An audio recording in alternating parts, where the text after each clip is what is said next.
seluruh saudara-saudara, ini jam 4 pagi. Saya mohon maaf karena tadi saya ceramah di Sigaranten dulu. Dan saya dalam keadaan sakit.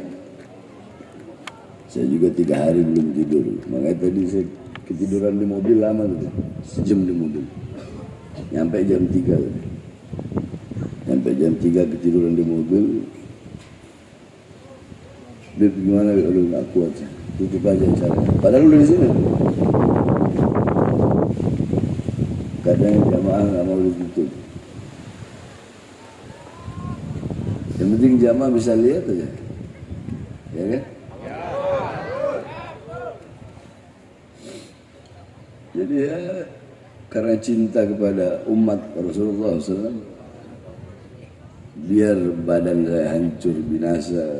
Kadang orang mikir, disangka kita ini robot. Kalian pikir enak ya jadi seorang Habib Bahar? Nggak enak. Saya dakwah keliling dari ujung ke ujung, dari ujung ke ujung, ngelewatin lautan, ngelewatin sungai. Dakwah, sebarkan agama, menerangkan mana halal, mana haram. Dengan berbagai cara, dari saya masih muda, dari saya masih kecil, saya keliling kemana-mana sampai sekarang. Kalian pikir enak? Nggak enak. Kalian belum pernah merasakan hinanya, pahitnya, susahnya dakwah. Kalian belum pernah merasakan ketika sampai di bandara dihadang dengan pedang, dihadang dengan senjata-senjata. Saya sudah makan itu semua. Saya 11 kali masuk penjara. Demi apa? Demi membela kalian sebagai umat Nabi Muhammad. Saya tanya, saya berkali-kali masuk penjara, saya penjahat. Saya penjahat. Saya koruptor. Saya jual aset negara. Saya pengkhianat bangsa. Saya makan uang rakyat. Kenapa? Saya berkali-kali di penjara, bahkan ketika saya dibawa ke Nusa Kambangan,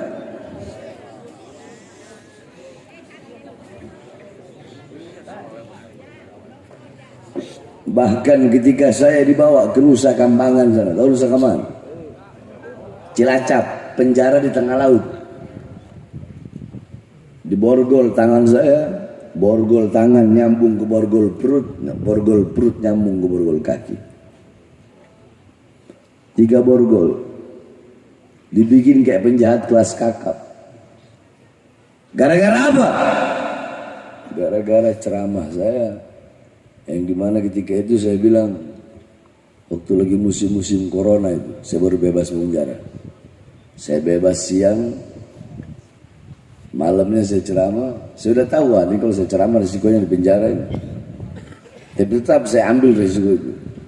Saya bilang, wahai pejabat, wahai aparat, wahai pemerintah, wahai presiden, rakyat kalian kurung dalam rumah, tapi kalian tidak beri kebutuhan pokoknya. Kalian mematikan rakyat atau mau menghidupkan rakyat? Itu dibilang provokasi. Saya tanya, itu provokasi atau pembelaan? Yang benar. Provokasi apa pembelaan? Yang kedua saya bilang, mal-mal milik asing, hotel-hotel milik asing kalian buka. Akan tetapi warung-warung kecil milik pribumi kalian paksa untuk tutup. Itu benar apa salah saya ngomong gitu? Tapi menurut mereka salah itu. Itu pembelaan, bukan? Pembelaan bukan? Tapi bagi mereka itu provokasi. Yang ketiga saya bilang, berapa banyak pengangguran anak-anak muda di Indonesia yang tidak punya kerjaan. Tetapi di masa corona ini, tenaga kerja dari asing, dari Cina, kalian kirim terus. Lagi corona kalian kirim. Harusnya orang nggak boleh keluar pergi. Rakyat kalian kurung, Orang asing kalian kirim jadi tenaga kerja, sedangkan masih banyak anak-anak muda kita yang pengangguran. Itu salah saya ngomong gitu. Jawab, salah. Tapi katanya provokasi apa pembelaan? Provokasi apa pembelaan? Berarti yang goblok siapa? Saya atau mereka yang ngomong itu provokasi? Yang goblok siapa? Yang nggak belajar siapa? Yang nggak sekolah siapa? Yang biadab siapa? Memang provokasi, memprovokasi itu, ceramah itu adalah ceramah provokasi bagi orang-orang yang menganggap itu provokasi. Kenapa? Kan sudah bilang, lidah saya ini kayak alkohol. Kalau kena kulit yang ada luka, alkohol kena kulit ada luka, perih nggak? Perih nggak? Tapi kalau kulit nggak ada luka, kena alkohol ada nggak? Ada nggak? Kalau ada pejabat aparat yang bangsat, yang biadab, kena di mulut saya, dengar ceramah saya, hatinya nggak enak, berarti aparat bangsat itu. Kayak alkohol tadi, betul. Tapi kalau dia baik, tujuannya lurus, lempeng, ya nggak bakal kenapa-napa, betul. Jadi itu nggak enak jadi saya itu, saudara. Risiko paling kecil di penjara, risiko paling besar dibunuh. Makanya tadi saya bilang, sudahlah, yang penting saya duduk, jamaah udah lihat, terus nanti kita tutup doa. Tapi sebelum saya tutup, biar bawa barokah, biar bawa manfaat, biar bawa ilmu, sedikit ingin saya sampaikan bahwasanya hari ini, yaitu hari Asyura. Hari ini adalah hari Asyura, yang dimana pada hari ini adalah hari yang mulia, hari yang agung, hari yang suci, hari yang dimana Allah Subhanahu wa Ta'ala banyak menolong hamba-hambanya, menolong para nabi dan rasulnya, menggembirakan hati orang-orang yang dicintainya pada tanggal 10 Muharram. Contoh, Allah Subhanahu wa Ta'ala menerima taubat Nabi Allah Adam itu pada hari Asyura. Jadi Nabi Adam Allah turunkan di India, Siti Hawa di Jeddah, Iblis di Basra. Selama 450 tahun Allah belum terima taubat Nabi Adam. Ketika di kota Mekah baru Allah terima. Menurut para ulama itu pada hari Asyura 10 Muharram. Yang kedua, Allah menyelamatkan perahu Nabi Allah Nuh daripada banjir. Itu pun pada hari Asyura 10 Muharram. Yang ketiga, Allah Subhanahu wa Ta'ala menyelamatkan Nabi Allah Ibrahim dari api Namrud itu pada 10 Muharram. Jadi banyak Allah menyelamatkan para nabinya, para rasulnya itu pada tanggal 10 Muharram. Dan pada tanggal 10 Muharram juga Allah memenangkan Al-Imam Husain ibn Ali ibnu Fatimah bint Rasul sallallahu alaihi wasallam. Loh, kok bisa Allah menangkan? Ya, karena pada tanggal 10 Muharram beliau wafat. Kakek kami wafat. Kakek kami meninggal dunia, disembelih kepalanya, saudara-saudara. Disembelih tepat pada hari ini 10 Muharram, perang yang bernama Perang Karbala. perang 71 anggota anak cucu Rasulullah, 71 keluarga Rasulullah melawan puluhan ribu pasukan yang mengaku sebagai umat Rasulullah SAW. Mereka yang mengundang Imam Husain untuk datang, mereka juga yang membunuh Imam Husain. Padahal sudah dijelaskan oleh Anas bin Malik, wahai Husain, jangan kau pergi ke Kufah. Gulubuhum ma'ak, asuyufuhum alaik. Orang-orang Kufah itu hati mereka mencintai kamu, tapi di saat yang sama pedang mereka terhunus untukmu. Jangan kau percaya, karena ayahmu Imam Ali dibunuh oleh mereka orang-orang Kufah. Tetap Imam Husain ingin pergi. Kenapa? Karena beliau sudah tahu, bahwasanya beliau pasti terbunuh pada 10 Muharram, dan beliau bilang, aku tidak mau meninggal, aku tidak mau menumpahkan darah di tanah suci kakekku ini, yaitu Madinah. Ini beliau melakukan perjalanan rombongan bersama anak-anak kecil. Yazid bin Muawiyah yang ketika menjadi khalifah ketika itu memerintahkan kepada Ubaidillah ibn Ziyad sebagai gubernur untuk mencegah pasukan Imam Husain. Imam Husain hanya dengan pasukan 11 yang pakai kuda, yang lain jalan kaki. Imam Husain,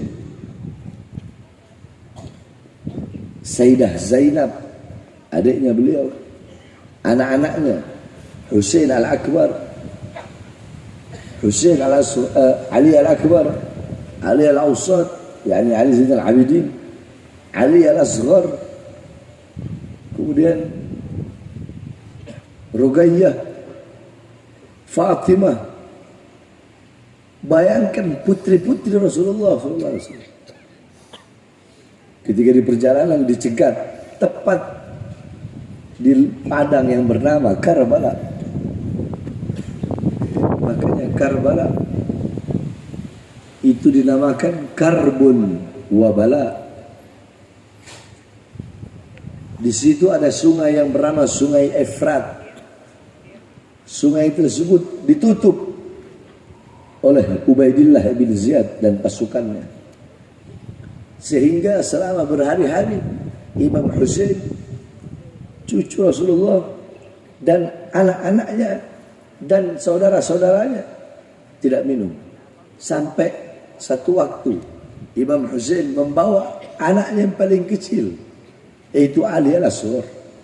Beliau bawa anaknya, beliau berkata, wahai Ubaidillah bin Ziyad, tidak usah kalian kasihani kami yang dewasa, tapi tolong kasihanilah anakku yang masih bayi ini. Dia menangis berhari-hari kehausan karena kalian menutup Sungai Efrat. Tolong berikan minum anakku yang masih kecil ini, anakku yang tidak berdosa ini. Bukannya minuman yang didapat, tetapi anak panah, saudara. Dipanah tepat terkena di leher anak beliau yang beliau pegang. Meninggal saat itu juga 10 Muharram. Beliau pegang anaknya dan beliau angkat, Allahumma syahad hadzal qurba, ya Allah, saksikanlah pengorbananku ini, ya Allah. Cucu Nabi Muhammad dibunuh oleh orang yang mengaku sebagai umat Nabi Muhammad. Kejadian ini saya lihat persis sebagaimana yang terjadi di zaman sekarang. Akhirnya ketika beliau lihat anaknya meninggal, beliau berkata, semoga engkau yang memanah anakku, tidaklah engkau mati, kecuali engkau mati dalam keadaan kehausan. Akhirnya orang tersebut langsung kehausan. Dia pergi ke Sungai Efrat, dia minum air terus-terus tidak berhenti sampai perutnya besar, sampai pecah perutnya, mati saat itu juga dalam keadaan haus. Terjadilah peperangan. Satu persatu pembela Imam Husain maju ke depan dengan gagahnya. Para putra-putra Rasulullah para anak-anak Rasulullah, para keluarga Rasulullah, tanpa ada rasa takut, mereka melawan puluhan ribu pasukan. Satu-satu maju melawan puluhan ribu pasukan. Padahal mereka tahu mereka pasti mati. Satu persatu terbunuh, satu persatu terbunuh. Hasan Al-Awsat, Ali Al-Akbar meninggal. Semua terbunuh. Tinggallah Imam Husain. Dengan kuda putihnya, beliau naik. Dan beliau berkata, demi Allah, sambil dengan kuda dengan pedangnya yang bermata dua, aku datang kemari bukan untuk merampas hak kalian, bukan untuk memerangi kalian, tapi aku datang kemari untuk melawan kebatilan, untuk menegakkan ajaran datukku, menjaga agama dan syariat datukku Rasulullah sallallahu alaihi wasallam. Demi Allah, aku tidak ingin memerangi kalian. Siapa yang ingin pulang maka pulang. Siapa yang ingin bertarung maka bertarunglah denganku. Bertarunglah Imam Husain selama hampir 2 jam sendiri melawan puluhan ribu. Sampai badan beliau tergores-gores, terkena anak panah, sampai beliau tidak kuat, sampai beliau mau rubuh. Ketika beliau mau rubuh, tidak ada satupun yang berani ingin memenggal Sayyidina Husain. Kenapa? Mereka tahu Imam Husain yang selalu dicium bibirnya oleh Nabi Muhammad. Mereka tahu Imam Husain satu-satunya yang berani naik kuda-kudaan di punggung baginda Nabi besar Muhammad. Siapa yang berani? Tetapi datanglah manusia Jahannam yang bernama Shimir bintil Jaushan. Shimir bintil Jaushan datang. Dia duduki dadanya Imam Husain. Apa kata Imam Husain? Imam Husain tertawa, saudara-saudara. Ketika Imam Husain tertawa, Shimir berkata, kenapa kau tertawa?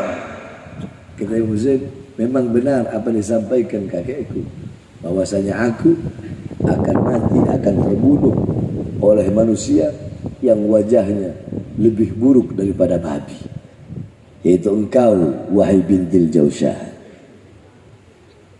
Dipotong lehernya Imam Husain,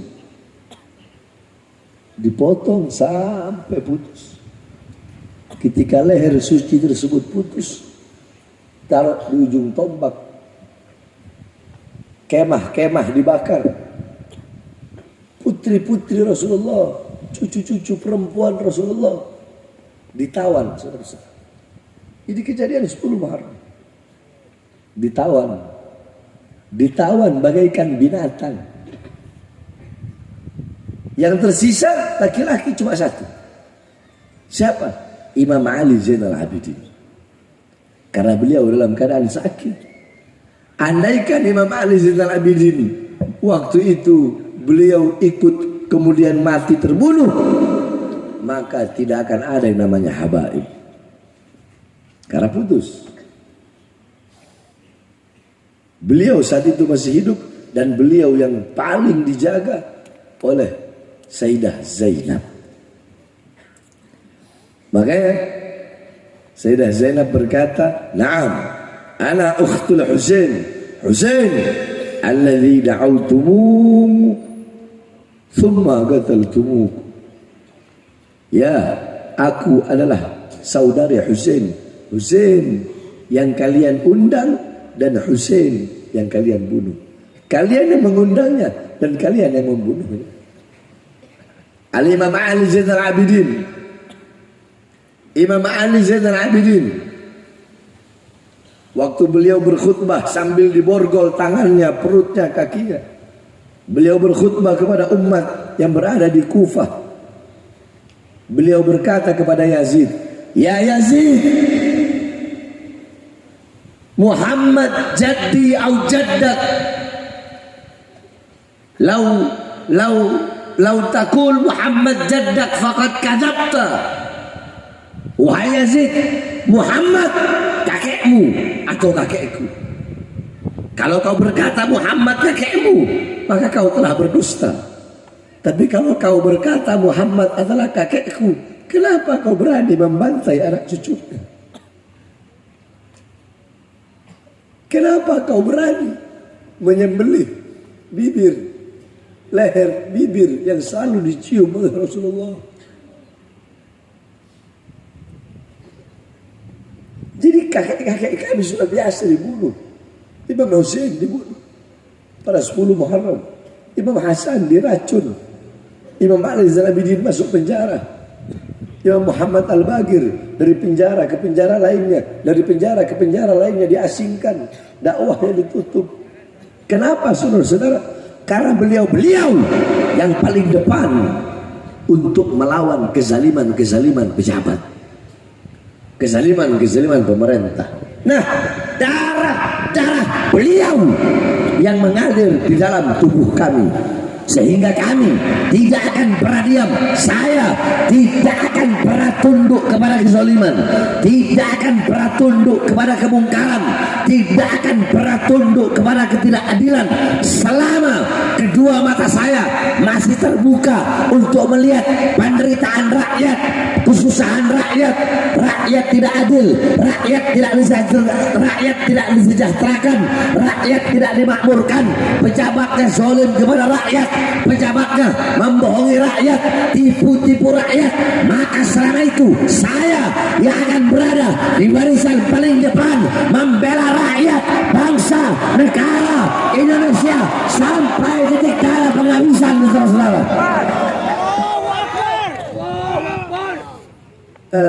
Ngancem-ngancem penjara lagi.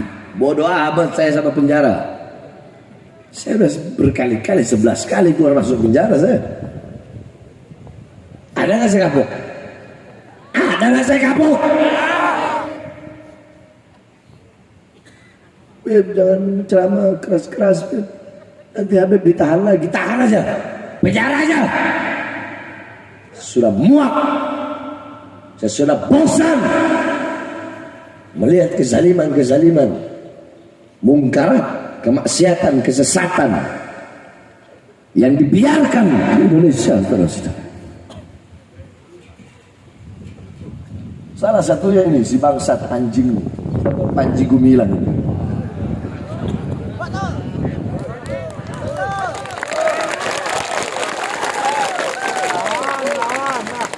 Makanya saya sampaikan kepada para aparat kepolisian, khususnya Bareskrim Polri. Bareskrim Polri, saya Bahar bin Smith, kami umat Islam, ormas-ormas Islam, masjid-masjid, musola-musola, majelis-majelis taklim, kami masih percaya kepada kalian sebagai polisi untuk menangani kasus ini. Makanya kami tidak melakukan pergerakan apapun. Makanya saya tidak memimpin gerakan apapun. Kenapa? Karena saya masih percaya kepada kepolisian. Tapi kepercayaan kami jangan disalahgunakan, betul? Ini udah berapa minggu? Udah hampir mau sebulan, kok belum ditahan juga? Kok belum ditangkap juga? Jangan sampai ada lobby-lobby politik. Jangan sampai ada lobby-lobby hukum. Saya kemarin datang diperiksa jadi saksi, langsung tersangka, langsung ditahan hari itu juga. Habib Rizik diperiksa saat itu juga jadi saksi, naik statusnya tersangka, ditahan hari itu juga. Ini Panji Gumilang anjing siapa kok hari tahan-tahan? Siapa? Saya nggak peduli backingnya siapa. Mau backingnya si Panji jenderal ke?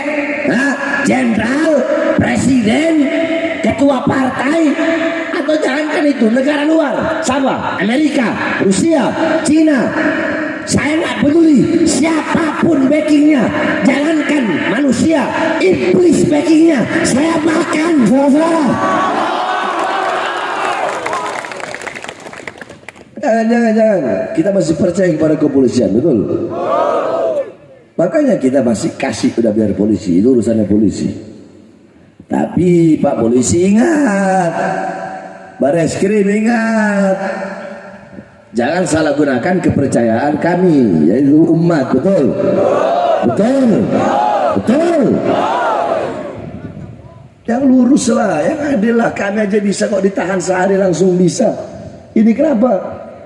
Malah pakai klarifikasi lagi. Nanti klarifikasi, habis itu naik statusnya jadi saksi, periksa jadi saksi, nanti pulang lagi. Nanti jadi saksi, bisa tersangka, bisa enggak. Kalau tersangka juga bisa ditahan, bisa juga penangguhan penahanan. Kan belum tentu, belum pasti, betul? Belum jelas, betul? Nah makanya nggak apa-apa kalau saya nggak apa-apa. Kalian mau main-main, nggak apa-apa, silahkan main-main. Nanti saya ajari bagaimana cara mainnya. Saya kan udah bilang, saya udah sumpah. Nah, di TV One sudah bersumpah. Di depan Menko Polhukam sudah bersumpah. Sampai hampir perang waktu itu. Saya udah panas. Saya bilang, "Hei polisi, siapkan water cannon kalian, siapkan senjata kalian. Kami siap masuk ke dalam. Semua yang hadir, siap masuk, siap." Untung saya tahan-tahan. Kalau enggak, polisi yang udah paling cuma berapa puluh orang. Tapi tidak, kami masih ikuti aturan. Tapi kalau aturan yang kalian bikin, aturan itu yang kalian langgar, maka kami pakai aturan kami sendiri, betul? Betul.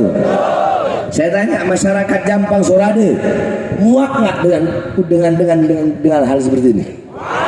Muak nggak? Muak nggak? Muak nggak? Andaikan Panji Gumilang tidak ditangkap, siap nggak datang ke Indramayu? Siap nggak datang ke Indramayu? Siap nggak ratakan Al-Zaitun? Siap nggak seret Panji Gumilang? Saya bersumpah, kalau kepolisian tidak menyelesaikan, pemerintah tidak menyelesaikan, Panji Gumilang duduk santai-santai, enak-enak, manis-manis, tidak ditahan, tidak ditangkap, tidak dipenjara, saya Bahar bin Smith akan saya ajak seluruh umat Islam Jawa Barat, Banten, Jakarta datang ke Indramayu, akan kami ratakan Al-Zaitun dan kami seret Panji Gumilang.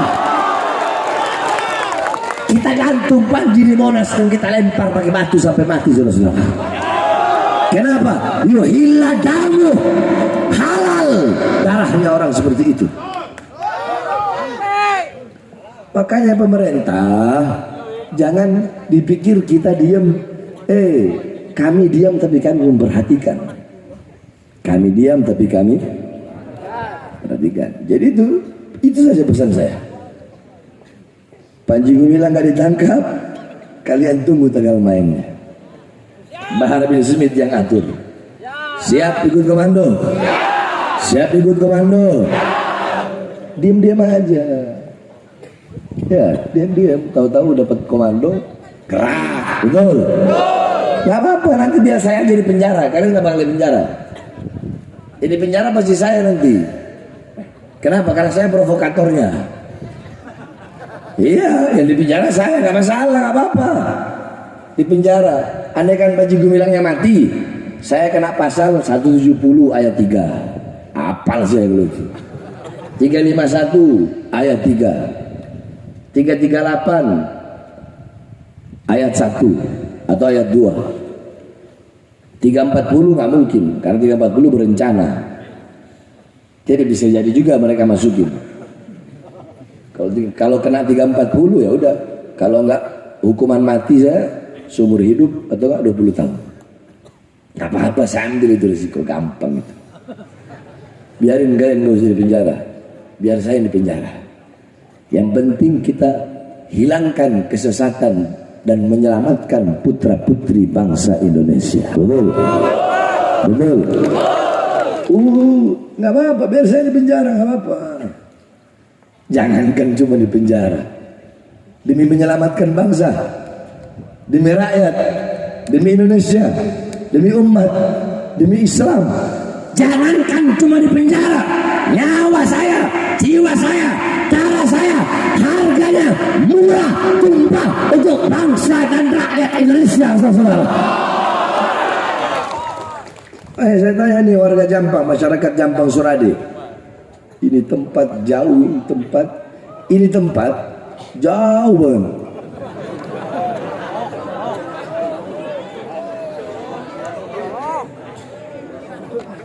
Ada kan bahasa jin buang anak, ya kan? Kalau saya bilang enggak, saya bilang ke murid-murid saya begini, ini tempat kalau ada jin mau nikah lagi, terus dia takut sama istri pertama, dia datang ke sini. Karena istri pertamanya nggak bakal tahu kalau si jin itu punya istri kedua di sini. Saking belok-belok jalannya. Tapi Masya Allah, semangatnya luar biasa. Bayangkan ini jam 4 udah mau setengah 5 ini. Masih duduk, masih bertahan. Tapi masih kalah. Saya ceramah di Pekojan, satu malam itu saya ada 16 tempat. Satu malam 16 tempat. Yang keburu cuma 13. Terakhir saya ceramah habis subuh di daerah Pekojan. Jadinya masih penting, belum subuh. Itu bagaimana mereka nunggu dari Ba'da Isya sampai subuh jamaah, habis subuh baru saya ceramah. Ya. Jadi sekali lagi saya mohon maaf. Sebenarnya saya pengen panjang lebar menguraikan tentang Muharram, tentang tahun baru Hijriah. Tapi itu ya. Jadi nanti hari ini nanti pagi puasa Asyura. Karena tidak ada puasa yang lebih baik setelah puasa Ramadan selain puasa Asyura. Nah terus apalagi Beb yang sunnah? Satu puasa wajib ya, sunnah yang mendekati wajib. Jangan sampai nggak puasa. Ya puasa ya. Yang kedua pakai celak, tahu celak? Sifat. Kalian yang laki-laki pakai sunnah. Itu sunnah di 10 Muharram itu. Pakai sifat apa namanya? Sifat ya? Shadow bukan yang shadow. Celak. Pakai celak kan hukumnya hukumnya sunnah. Kalian pakai celak itu hukumnya sunnah karena Rasulullah wulida makhulan. Rasulullah lahir dalam keadaan bercelah. Makhtunan, Rasulullah lahir sudah dalam keadaan dikhitan. Maktu asurro, Rasulullah lahir sudah dalam keadaan terputus tali pusarnya. Jadi yang pertama hari ini yang sunnah apa? Jawab sama-sama apa? Kedua memakai celak. Memakai. Ketiga mandi niatin. Saya niat mandi sunnah 10 Muharram. Itu sunnah. 3. Yang keempat menyambung tali silaturahmi. Datang ke saudara-saudara ngumpul bareng, hukumnya Yang kelima mendatangi orang soleh. Mendatangi orang soleh sambil membawa sesuatu, ngasih apa kek, beras kek, apa kek, datang ke orang soleh, bawa berkah ya, bawa kasih apa? Kalau orang zaman dulu tuh kayak buah-buah atau apa gitu. Jadi datang ke ustadz, ke kiai-kiai, ke ajengan-ajengan, kasih itu. Itu hukumnya sunnah di 10 Muharram. Terus hukumnya sunnah, nah ini bagi suami. Hukumnya sunnah bagi laki-laki untuk memberikan nafkah lebih bagi istri pada 10 Muharram. Jadi kalau ibu-ibu biasanya dikasih sehari seumpama 100, berarti 10 Muharram ngasihnya 1 juta. Itu sunnah. Jangan bawa Pak, mau yang sunnah-sunnah yang enak aja Bu. Ya. Bapak-bapak nih maunya sunnah yang enak dong. Giliran sunnah ngelebihin nafkah di 10 Muharram buat istri gak mau. Paham? Siapa nanti nih kasih uang ke istri lebih? Ya kalau biasanya ngasih 50 ya kasih aja 100. Biasa kasih 100, kasih aja 200. Orang pada takut, muka-muka takut istri semua juga. Paham? Itu sunnah-sunnah pada hari Asyura. Masih banyak lagi sebenarnya yang ingin saya jelaskan, tetapi ya waktu terus. Saya besok pagi acara di Banten di